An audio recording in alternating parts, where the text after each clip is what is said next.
If you want full instructions, they will be in the down bar below, as long as all of the measurements and stuff if you don't catch it in the actual video. Because like I said, it's a bit fast paced, but I just wanted to try something new. The first recipe are probably my favorite of all. They are the peanut butter oatmeal cookies.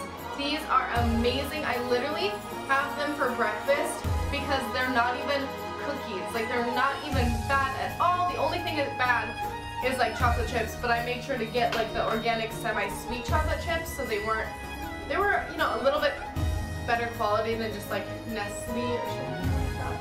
Alrighty, let's just get into this recipe, and I'm so excited to show you guys. The first thing you're gonna do is preheat your oven to 350, and the ingredients you're gonna need are bananas, peanut butter, applesauce, cinnamon, salt, vanilla, rolled oats, pecans, chocolate chips, and coconut. Grabbing your favorite mixing bowl and mixing all of the ingredients together. Like I said, all the measurements are going to be in the down bar below, so make sure to check that out. I used an electric mixer here just to make sure all the ingredients were incorporated correctly.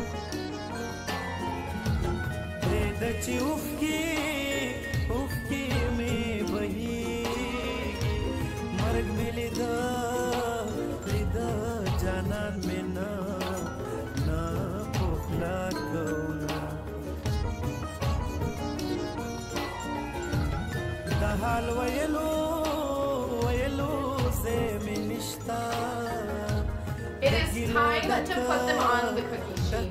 I love doing this part. It's so fun. It just reminds me of being a kid and making chocolate chip cookies at home, except these are a bit healthier. Putting them in the oven for about 15 to 17 minutes, making sure you check them ever so often to make sure they did not burn at the bottom. After you pull them out of the oven, they are ready to enjoy, and do not worry if you're not a fan of applesauce or oats or anything, you do not taste it. The only thing you taste a bit are the bananas, but trust me, they're divine. The next recipe is for you coconut lovers and chocolate lovers. Now, if you don't like coconut, I apologize, but coconut is one of my favorite things to eat, especially in baked goods. It is coconut chocolate fudge. They are a bomb diggity. They just melt in your mouth like nothing before. I was never that into fudge before making this recipe. I love fudge, like the traditional fudge during the holidays and stuff. But after having this, I'm not even gonna go back. This is just so good. So let's jump into the recipe. The ingredients you're gonna need are raw cacao, coconut milk, honey, melted coconut oil. Make sure this is melted. It's not the same if it's not. And lastly, vanilla. Now it's time to mix everything together. This is probably one of the easiest recipes I've ever done. It literally takes like 5 minutes and there's no baking time, nothing. It's delicious.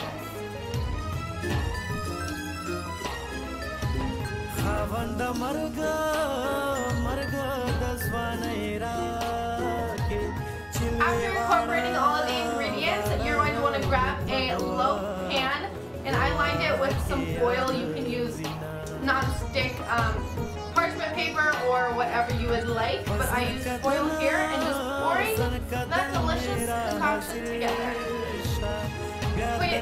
Putting it in the fridge for at least, I would say, like 3 hours. I actually put it in overnight. It came out divine. So I would recommend overnight just so it sets all nice and delicious.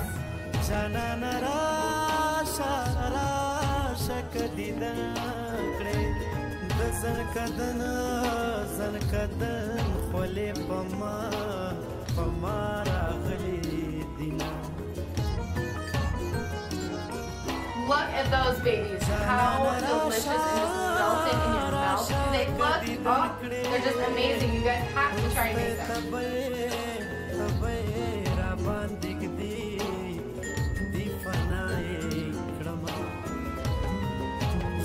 Alright, the next recipe are for you fruit lovers. I did want to be fair. I didn't want to do only chocolate and that type of thing. So I am incorporating a delicious fruit recipe. It is honey roasted or honey glazed pears with walnuts on top. Yeah, just take that in for a second. I love pears no matter what, but then when you add honey on it and it's caramelized in honey, and then you add caramelized walnuts on there, let's jump right in. I cannot wait to show you guys. The ingredients you're going to need need our cinnamon, honey, and walnuts. And of course the 2 pears. Here I am just cutting the pears in half and pitting them. I'm kind of making a place to put the walnuts and a bit of the honey. Grabbing a cookie sheet and placing your 2 pears on there, and I'm just sprinkling a dash of cinnamon. I'm actually using a little bit more than a dash because cinnamon to me is just so good, especially with this mixture that I'm using. Next, I'm adding the walnuts. You can be as generous or not as generous as you want with this, and also, if you don't like walnuts, you can use any other type of nut. The last step is adding your raw honey. I think the next time I make it, I would put a little bit more honey just because it makes it so delicious and crispy after it bakes.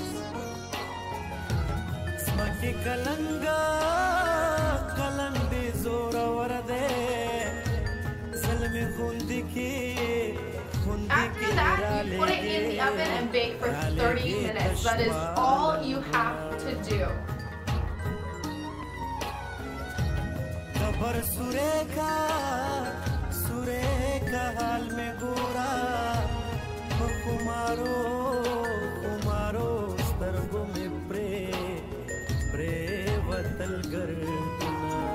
hope you guys enjoyed this video. I loved filming it for you guys, and I cannot wait to film more. My favorite juices and smoothie recipes for you guys. I'm just so excited and stoked. I hope you like my little food series type of thing. If you guys make these recipes, tweet them to me, tag me on Instagram, anything. All my links are in the description below, as well as the directions and everything of that sort. So don't forget to check that out. If you have any other requests on what you would like me to do, leave it in the comments below and I will try to get to them. Love you guys and hope you have a great day. Bye!